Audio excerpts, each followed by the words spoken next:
যারা দীর্ঘদিন ধরে বিভিন্ন জয়েন্টের ব্যথায় ভুগছেন, স্পেশালি হাঁটুর ব্যথা, কোমর ব্যথা বা খেলাধুলা করে বা অন্য কোনোভাবে কোনো জয়েন্ট আপনি ব্যথা পেয়েছেন। তো আমরা জানি যে হাঁটুর ব্যথার মূল কারণ হচ্ছে আমাদের হাঁটুর যে জয়েন্টগুলো আছে বা যে কোনো জয়েন্ট, এখানে এক ধরনের পানি থাকে, ফ্লুইড থাকে।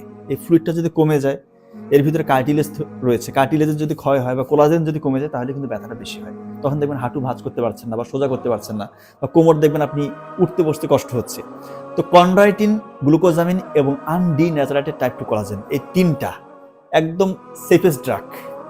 খুব বেশি একটা সাইড এফেক্ট নাই, এবং আপনি অবাক হবেন যে এই তিনটার কম্বিনেশনে বাজারে ওষুধ রয়েছে। বিভিন্ন ফার্মাসিউটিক্যাল কোম্পানি বিভিন্ন রকম ওষুধ বের করেছে। তো আমি একটা নাম বলে দিচ্ছি, ফ্লেমো প্লাস। এইটার মধ্যে এই তিনটা উপাদান রয়েছে। এর কাজ কি করবে? হাঁটুর যে পানি, যেটা খুবই দরকারি, এই পানিটা ধরে রাখবে, নতুন করে কোলাজেন তৈরি করবে এবং কার্টিলেজকেও সেই স্টিমুলেট করবে, নতুন করে কার্টিলেজ তৈরি হবে। আপনার ব্যথা দেখবেন অনেকটাই কমে যাবে। এছাড়া আপনার একটা খুব বেশি ব্যথা হলে এক ধরনের এনএসএইড নিতে পারেন, যেমন ওটিসি এনএসএইডের মধ্যে একটা রয়েছে ন্যাপ্রোক্সেন, খুবই ভালো কাজ করে ব্যথা বেশি হলে। সাথে একটা অ্যান্টি আলসারেন্ট গ্যাসের ওষুধ খাবেন। সার্জেল, আপনি ইসোমেপ্রাজল সার্জেলটা খুবই ভালো কাজ করে, এটা খেতে পারেন। একটা মাসেল রিল্যাক্সেশন আপনাকে নিতে হবে। অনেক রকমের মাসেল রিল্যাক্সেশন রয়েছে। নতুন যেটা এসেছে এবং চমৎকার কাজ করে স্পেশাল হাঁটুর ব্যথার জন্য, প্রিডিনল গ্রুপের একটা ফার্মাসিউটিক্যাল কোম্পানি এটি বের করেছে, প্রিন্ডল নামে, একমি ফার্মাসিউটিক্যাল কোম্পানি, এটা আপনি ব্যবহার করতে পারেন।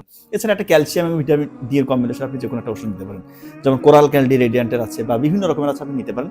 এগুলো কম্বিনেশন যদি আপনি ব্যবহার করেন, দেখবেন যে আপনার জয়েন্টের যে ব্যথাগুলো, আপনি অনেকটাই এখান থেকে ইনশাআল্লাহ আরাম পাবেন।